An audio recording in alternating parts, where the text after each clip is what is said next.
Hello friends, good morning. Welcome back to the channel Krupa Malnad. ನಾನು ಕೃಪಾ. ಗೋಧಿ ಹಿಟ್ಟು ಖಾಲಿಯಾಗಿತ್ತು, ತರಿಸಿದ್ದೆ. ಯಾವಾಗಲೂ ಅದು ಫಾರ್ಚೂನ್ ಅವ್ರದ್ದು ತರೋರು, ಒಂದು ತೊಗೊಂಡ್ರೆ ಒಂದು ಫ್ರೀ ಇರ್ತಾಯಿತ್ತು. ಅದನ್ನೇ ತನ್ನಿ ಅಂತ ಹೇಳಿದ್ದೆ ನಾನು. ಅದೇ ಒಂದು ಸ್ವಲ್ಪ ನಮಗೆ ಉಳಿಯುತ್ತೆ ಅನ್ನಿಸ್ತಿತ್ತು. 2 ಕೆ ಜಿ ತೊಗೊಂಡ್ರೆ 4 ಕೆ ಜಿ ಬರ್ತಾಯಿತ್ತು. ಅದು ಸಿಗಲಿಲ್ಲ ಅಂತೆ ನಮ್ಮ ಮನೆಯವರಿಗೆ. ಹಾಗಾಗಿ ಅವರು ಯಾವುದೋ ಬೇರೆದು ತಂದಿದ್ದಾರೆ. ಮತ್ತು ಅದು ಗೋಧಿ ಹಿಟ್ಟು ಕೂಡ ಚೆನ್ನಾಗಿರ್ತಾಯಿತ್ತು. ಮುಂಚೆ ಆದರೆ ಗೋಧಿ ತೊಗೊಂಡು ಮಿಷನ್ನಿಗೆ ಹಾಕಿಸಿ ಎಲ್ಲ ಇಟ್ಕೊತಾ ಇದ್ದೆ. ಇವಾಗ ಅದೆಲ್ಲ ಬಿಟ್ಟಿದ್ದೀನಿ. ಮಕ್ಕಳಿರ್ಬೇಕಿದ್ರೆ ನಾನು 5-5 ಕೆ ಜಿ ಗೋಧಿ ತೊಗೊಂಡು ನಾನು ಮಕ್ಕಳನ್ನ ಕರಿಯೋಕ್ಕೆ ಹೋಗ್ತಾ ಇದ್ದೆ ಅಲ್ವಾ, ಆವಾಗ ಕೊಟ್ಟು ಬರ್ತಾಯಿದ್ದೆ, ಇಸ್ಕೊಂಬರ್ತಾಯಿದ್ದೆ, ಆ ಥರ ಮಾಡ್ತಾಯಿದ್ದೆ. ಇವಾಗ ಯಾರು ಇಲ್ಲದೆ ಇರೋದಕ್ಕೆ ನಾವು ಹೀಗೆ ತಂದು ತಿನ್ನೋದಾಗಿ. ಇವಾಗ 5 ಕೆ ಜಿ ಅಕ್ಕಿ ಹಿಟ್ಟು, 5 ಕೆ ಜಿ ಗೋಧಿ ಹಿಟ್ಟು, ಆಮೇಲೆ ಒಂದು 2 ಕೆ ಜಿ ರಾಗಿ, ಆಮೇಲೆ ಇದು ಜೋಳದ ಹಿಟ್ಟು ಎಲ್ಲ ನಾನು ತೊಗೊಬಂದು ಮಾಡಿಸ್ತಾ ಇದ್ದೆ. ಇವಾಗ ತಿನ್ನೋರು ಮನೇಲಿ ಯಾರೂ ಇಲ್ಲಲ್ವ, ಕಮ್ಮಿ ಆಗಿಬಿಟ್ಟಿದ್ದಾರೆ. ಹಾಗಾಗಿ 2 ಕೆ ಜಿ 3 ಕೆ ಜಿ ಮಾಡಿಸಿದ್ರೇ 2 ತಿಂಗಳು 3 ತಿಂಗಳು ತಿನ್ನೋ ಅಷ್ಟು ಆಗಿಬಿಡುತ್ತೆ. ಹೆಚ್ಚಾಗಿ ನಾವು ರೊಟ್ಟಿ ಮಾಡೋದ್ರಿಂದ ಅಕ್ಕಿ ಹಿಟ್ಟು ಸ್ವಲ್ಪ ನಮಗೆ ಜಾಸ್ತಿ ಬೇಕಾಗುತ್ತೆ. ನಾನು ಊರಿಗೆ ಹೋದಾಗ ಅಮ್ಮ ಮಾಡಿಸಿರ್ತಾರಲ್ವ, ಅವ್ರ ಹತ್ರನೇ ತೊಗೊಬಂದುಬಿಡ್ತೀನಿ. ಅಷ್ಟು ಇಲ್ಲ ಅಂದರೆ ನಾನೀಗ ಅಕ್ಕಿ ಎಲ್ಲ ಕೊಟ್ಟು ಹಿಟ್ಟು ಮಾಡಿಸಲ್ಲ. ಅಲ್ಲಿ ಅಕ್ಕಿ ಹಿಟ್ಟೇ ಸಿಗುತ್ತೆ ರೆಡಿ, ಅದೇ 2 ಕೆ ಜಿ ತೊಗೊಬನ್ನಿ ಅಂದ್ಬಿಡ್ತೀನಿ. ಮೊನ್ನೆ ಊರಿಗೆ ಈಗಂತೂ ಪದೇ ಊರಿಗೆ ಓಡಾಡ್ತಾ ಇದ್ದೆ ಅಲ್ವ, ಹೋದಾಗೆಲ್ಲ ಅಕ್ಕಿ ಹಿಟ್ಟು ಮಾಡಿಸಿರ್ತಿದ್ರಲ್ಲ ಅಮ್ಮ, ಅವ್ರ ಹತ್ರನೇ ತೊಗೊಬರ್ತಾಯಿದ್ದೆ. ಹಾಗಾಗಿ ಈಗ ಅಕ್ಕಿ ಹಿಟ್ಟು ಮಾಡಿಸ್ದೆ 3-4 ತಿಂಗಳೇ ಆಗೋಯ್ತು ಅನಿಸುತ್ತೆ. ಈಗ ಮತ್ತೆ ಅಮ್ಮ 5 ಕೆ ಜಿ ಹಿಟ್ಟು ಮಾಡಿ ಕಳಿಸಿರೋದನ್ನು ನಾನು ಮುಟ್ಟೆ ಇಲ್ಲ. ಅದು ಶ್ರೇವ್ ಎಲ್ಲ ಇದ್ದಾಗ ಸ್ವಲ್ಪ ಜಾಸ್ತಿ ರೊಟ್ಟಿ ಮಾಡ್ತಾಯಿದ್ದೆ ಅಲ್ಲ, ಅವಾಗ ಕೊಟ್ಟು ಕಳಿಸಿದ ಹಿಟ್ಟು ಹಾಗೆ ಇದೆ. ಮತ್ತು ನಾನೀಗ ರೊಟ್ಟಿನೂ ಕೂಡ ಸ್ವಲ್ಪ ಕಮ್ಮಿ ಮಾಡ್ತಾ ಇರೋದ್ರಿಂದ ಹಿಟ್ಟು ಖರ್ಚಾಗ್ತಾ ಇಲ್ಲ. ಹಾಗೆ ನಾನು ಜೀರಿಗೆ ನೀರು ಇಟ್ಕೊಂಡಿದ್ದೆ, ಅದು ಕೂಡ ಕುದೀತು. ತಿಂಡಿ ಇವತ್ತು ಕಡುಬು ಮಾಡೋಣ ಅಂತ ಇದ್ದೀನಿ. ಸ್ವಲ್ಪ ಅನ್ನ ಇತ್ತು, ಹಾಗಾಗಿ ಜಾಸ್ತಿ ಅನ್ನ ಇದ್ದರೆ ರೊಟ್ಟಿ ಮಾಡ್ತೀವಿ, ಕಮ್ಮಿ ಅನ್ನ ಇದ್ದರೆ ಕಡುಬು ಮಾಡ್ತೀವಿ. ಬದನೆಕಾಯಿನ ನಾನು ಈ ಥರ ಸುಡೋದಕ್ಕೆ ಹಾಕ್ತಾಯಿದ್ದೀನಿ. ಒಲೆಯಲ್ಲಿ ಸುಟ್ಟರೆ ಚೆನ್ನಾಗಿರುತ್ತೆ. ಮತ್ತು ಬದನೆಕಾಯಿ ಕೂಡ ಅಷ್ಟೊಂದೇನು ಚೆನ್ನಾಗಿರಲಿಲ್ಲ. ನನಗೂ ಹೆದರಿಕೆ ಆಯಿತು, ಸಾಕಾಗುತ್ತೋ ಇಲ್ವೋ ಅಂತೇಳಿ ನಾನು ಒಂಚೂರು ಅದ್ರ ಜೊತೆ ಈರುಳ್ಳಿ ಚಟ್ನಿನೂ ಮಾಡೋಣ ಅಂತ ಮಾಡಿದೆ. ಯಾಕಂದರೆ ಬದನೆಕಾಯಿ ನೋಡೋಕ್ಕೆ ಚೆನ್ನಾಗಿರುತ್ತೆ, ಒಳಗಡೆ ಪೂರ್ತಿ ಹುಳ ಆಗಿಬಿಟ್ಟಿರುತ್ತೆ ಕೆಲವೊಂದು. ನಂಗೆ ಆ ಹುಳ ಆಗಿರೋದನ್ನು ಉಪಯೋಗ್ಸೋಕೆ ಒಂಥರ ಹೇಸಿಗೆ ಅನಿಸುತ್ತೆ. ಹಾಗಾಗಿ ಹುಳ ಕಾಣ್ತು ಅಂದರೆ ನಾನು ಇಷ್ಟು ಬದನೆಕಾಯಿನ ಎಸ್ದು ಬಿಡ್ತೀನಿ. ಜೀರಿಗೆ ನೀರು ಕುಡ್ದಾಗಿತ್ತು, ಆಮೇಲೆ ಕೂಡ ನೀರು ಕುಡಿಯೋಣ ಅಂತ ನೀರು ಕುಡಿತಾ ಇದ್ದೀನಿ. ನಾನು ಬೆಳಗ್ಗೆಗೆ ಎಷ್ಟು ಜಾಸ್ತಿ ನೀರು ಕುಡಿತೀನೋ ಅಷ್ಟು ಮಾತ್ರ, ಆಮೇಲೆ ತುಂಬ ಕಮ್ಮಿ ನಾನು ನೀರು ಕುಡಿಯೋದು. ಅದು ಇವಾಗ ಸ್ವಲ್ಪ ಮಳೆಗಾಲ ಶುರುವಾಗಿದ್ದಕ್ಕಂತೂ ಇನ್ನೂ ಕಮ್ಮಿನೇ ನೀರು ಕುಡಿತೀನಿ. ಹಾಗೆ ಅನ್ನಕ್ಕೂ ಕೂಡ ಅನ್ನನ ನಾನು ಹಾಗೆ ಕುಕ್ಕರಲ್ಲಿ ಒಂದು ವಿಷಲ್ ಹೊಡೆಸ್ಕೊಂಡೆ. ಈಗ ಅದಕ್ಕೆ ರವೆನೂ ಕೂಡ ಹಾಕ್ತಾಯಿದ್ದೀನಿ. ಹಾಗೆಯೇ ರೊಟ್ಟಿ ಮಿಷನ್ದು ಯಾವಾಗಲೂ ವೀಡಿಯೋದಲ್ಲಿ 1 ಇಲ್ಲ 2 ಕಮೆಂಟ್ ಬರ್ತಿರುತ್ತೆ. ನಾನು ಅವ್ರದ್ದು ಮತನ ಇಂಡಸ್ಟ್ರೀಸ್ ಅವ್ರದ್ದು ನಮ್ಮ ಇದನ್ನು ಹೇಳಿರ್ತೀನಲ್ವ ಅಡ್ರೆಸ್ಸು. ನನಗೆ ಮೊನ್ನೆನೂ ಒಂದು ಕಮೆಂಟ್ ಬಂದಿತ್ತು, ನೀವು 2-3 ವರ್ಷದ ಹಿಂದೆ ವೀಡಿಯೋ ಮಾಡಿರೋದದು ಅಂತ. 2-3 ವರ್ಷ ಹಿಂದಿಂದಲ್ಲ, ನಾನು ಮಾಡಿ 4-5 ವರ್ಷ ಆಯಿತು. ಆವಾಗ ರೇಟು ಕಮ್ಮಿ ಇತ್ತು, ಇವಾಗ ರೇಟ್ ಜಾಸ್ತಿ ಆಗಿದೆ ಅಂತ ಅವರು ಹೇಳಿದ್ರು. ಇರಬಹುದೇನೋ ಗೊತ್ತಿಲ್ಲ, ನಾನು ತೊಗೊಳಕ್ಕೆ ಏನೂ ಹೋಗಿಲ್ಲಲ್ಲ, ಹಾಗಾಗಿ ನಂಗೆ ಅದ್ರ ಬಗ್ಗೆ ಏನೂ ಐಡಿಯಾ ಇಲ್ಲ. ಎಲ್ಲಿ ಸಿಗುತ್ತೆ ಅಂದಿದ್ದಕ್ಕೆ ನಾನು ಅವ್ರದ್ದು ಅಡ್ರೆಸ್ ಕೊಡ್ತೀನಿ ಅಷ್ಟೇ. ನಾನೇನು ಅದನ್ನು ಪ್ರಮೋಷನ್ ಅಂತಲೂ ನಾನು ಅವ್ರ ವೀಡಿಯೋನ ಮುಂಚೆನೂ ಮಾಡಿರಲಿಲ್ಲ. ಈಗಲೂ ಅಷ್ಟೇ, ಯಾರಿಗಾದರೂ ಇಫ್ ಇನ್ ಕೇಸ್ ಬೇಕು ಅಂತ ಆದರೆ ಅಲ್ಲಿ ಸಿಗುತ್ತೆ ಅಂತ ಹೇಳಿದ್ದೆ ಅಷ್ಟೇ. ಇದರಲ್ಲಿ ಯಾವುದೋ ನಂದು ಸ್ವಾರ್ಥ ಅನ್ನೋದಿಲ್ಲ. ಹಾಗೆ ಸ್ವಲ್ಪ ಬೆಂಡೆಕಾಯಿ ಇತ್ತು, ಫ್ರೆಶ್ ಆಗಿತ್ತು, ಅದು ಇಟ್ಬಿಟ್ರೆ ಹಾಗೆ ಇಟ್ಬಿಡ್ತೀನಿ. ಹಾಗಾಗಿ ಇವತ್ತು ಬೆಳಗ್ಗೆನೇ ಅಡುಗೆದು ಏನೇನು ಮಾಡಬೇಕು ಅನ್ನೋದನ್ನು ಫುಲ್ಲು ತಲೆಯಲ್ಲಿ ಒಂದು ಐಡಿಯಾ ಮಾಡಿಕೊಂಡೆ. ಒಂದೊಂದು ದಿನ ನಮ್ಮ ಮನೆಯವ್ರನ್ನ ಕೇಳಿದೆ ಏನು ಮಾಡಲಿ ಅಂತ, ಆವಾಗ ತಲೆನೇ ಓಡಲ್ಲ. ಅದಕ್ಕೇ ಇವತ್ತು ನಾನೇ ಹಿಂಗೆ ಮಾಡ್ಕೋಬೇಕು ಅಂತ ಒಂದು ಇದು ಮಾಡಿದ್ದೀನಿ. ಬೆಂಡೆಕಾಯಿ ಪಲ್ಯಕ್ಕೆ ಅಂತ ನಾನು ಅದನ್ನು ಕ್ಲೀನಾಗಿ ತೊಳೆದ್ಬಿಟ್ಟು ಬಟ್ಟೆ ಮೇಲೆ ಹಾಕಿದ್ದೀನಿ. ನಂದು ಇಷ್ಟೆಲ್ಲ ಕೆಲಸ ಆಗೋಷ್ಟೊತ್ತಿಗೆ ಅದು ಕೂಡ ಸ್ವಲ್ಪ ನೀರಿನ ಅಂಶ ಹೋಗಿರುತ್ತಲ್ವ, ಆಮೇಲೆ ಹೆಚ್ಚಿ ಬೆಂಡೆಕಾಯಿ ಪಲ್ಯನೂ ಕೂಡ ಮಾಡ್ತೀನಿ. ಅಷ್ಟೊತ್ತಿಗೆ ನನ್ನ ಟೈಮ್ ಕೂಡ ಆಗಿತ್ತು. ಟೀ ಕುಡ್ಕೊಬಿಡೋಣ ಅಂತ ಟೀನು ಕೂಡ ಮಾಡಿಕೊಂಡೆ. ಕಡುಬಿಗೆ ಎಲ್ಲ ರೆಡಿ ಮಾಡಿ ಇಟ್ಟಿದ್ದೀನಿ. ಇನ್ನೇನು ಕಡುಬನ್ನ ಕಟ್ಟಿ ಅವರು ನಮ್ಮನೆಯವ್ರು ಬರ್ತಾರೆ ಅನ್ನೋ ಟೈಮಲ್ಲಿ ಬಿಸಿಗಿಡೋಣ ಅಂತ. ಹಾಗೆ ಈರುಳ್ಳಿ ಚಟ್ನಿಗೂ ಕೂಡ ಈರುಳ್ಳಿ ಚೆನ್ನಾಗಿ ಬೆಂದಿತ್ತು, ತುಂಬ ಮಾಡಲಿಲ್ಲ ಇವತ್ತು, ಸ್ವಲ್ಪ ಮಾತ್ರ ಮಾಡೋಣ ಅಂತ.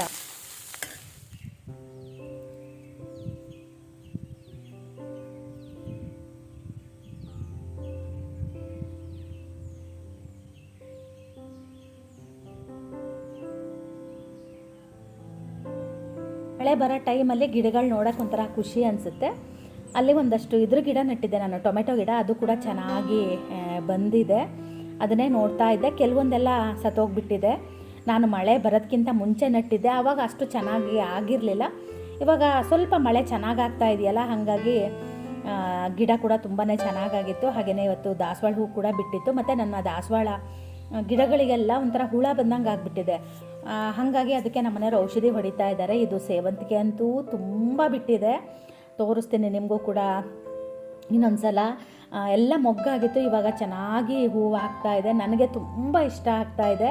ಮತ್ತು ಏನು ಗೊತ್ತಾ, ಅದು ಸೇವಂತಿಗೆ ಹೂ ಬಿಟ್ಟರೆ ತಿಂಗಳುಗಟ್ಟಲೆ ಇರುತ್ತೆ. ಫಸ್ಟಿಗೆ ಒಂಥರ ಇರುತ್ತೆ, ಕೊನೆ ಟೈಮಲ್ಲಿ ಬೇರೆ ಥರ ಆಗುತ್ತೆ.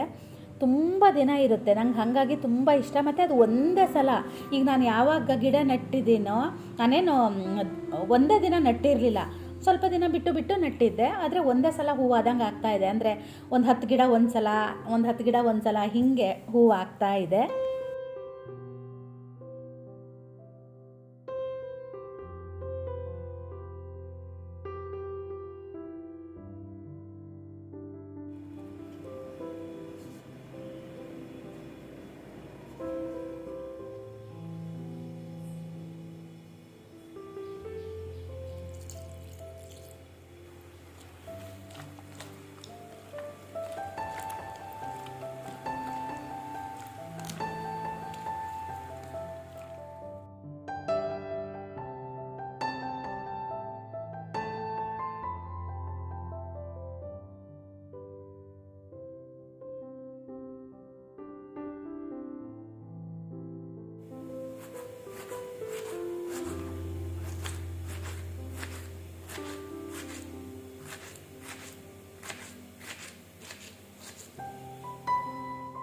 ಬೆಂಡೆಕಾಯಿ ಕೂಡ ಸಣ್ಣದಾಗಿ ಹೆಚ್ಕೊಂಡೆ, ಪಲ್ಯನೂ ಮಾಡಿಟ್ಬಿಡೋಣ ಅಂತ ಹೇಳಿ ಇವಾಗಲೇ ಮಾಡ್ತಾಯಿದ್ದೀನಿ.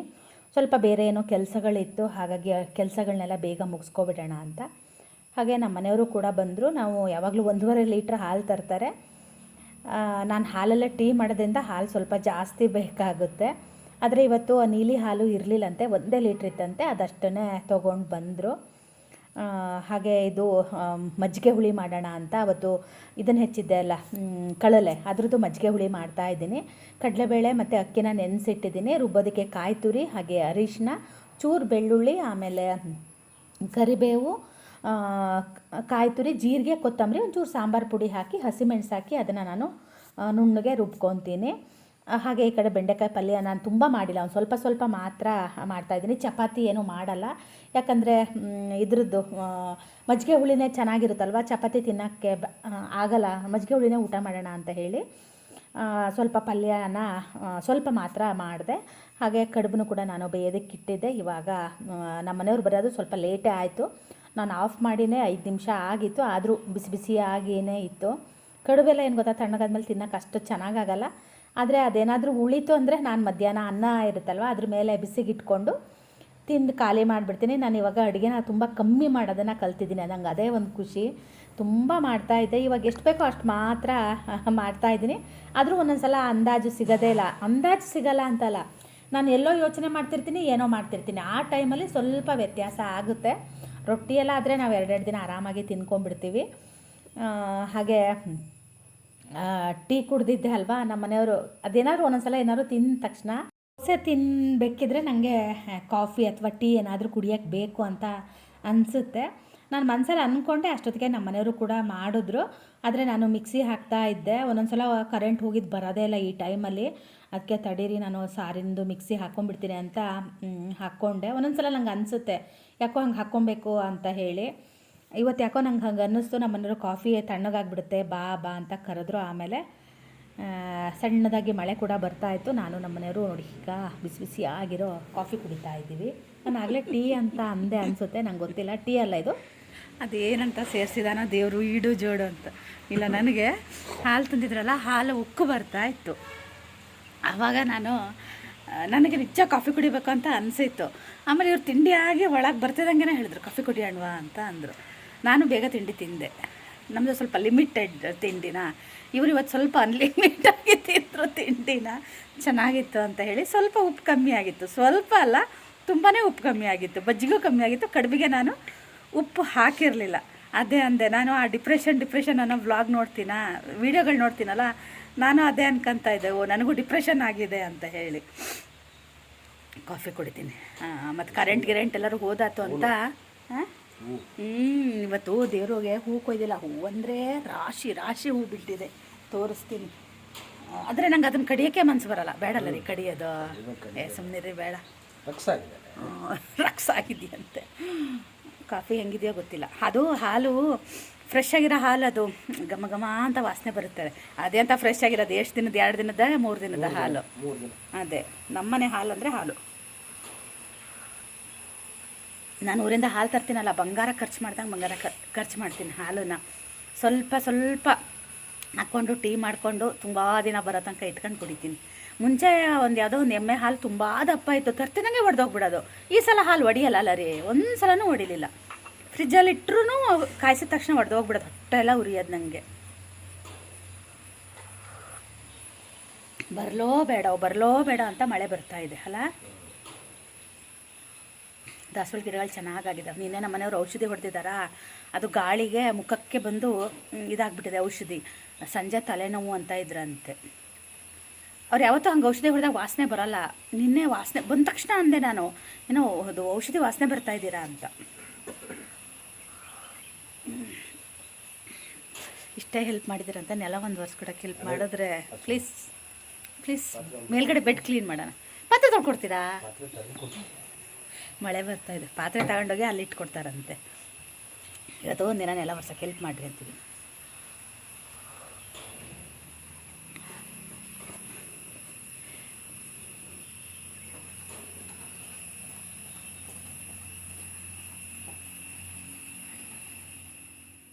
ಒಂದೊಂದು ದಿನ ಕೆಲಸ ಮಾಡೋಕ್ಕೆ ಬೇಡಪ್ಪ ಅನಿಸಿರುತ್ತಲ್ಲ, ಅವತ್ತು ಹೆಲ್ಪ್ ಮಾಡಿರಿ ಅಂದರೆ ನೋಡಿ ಹಾಗೆ ಓಡೋಗ್ತಾರೆ.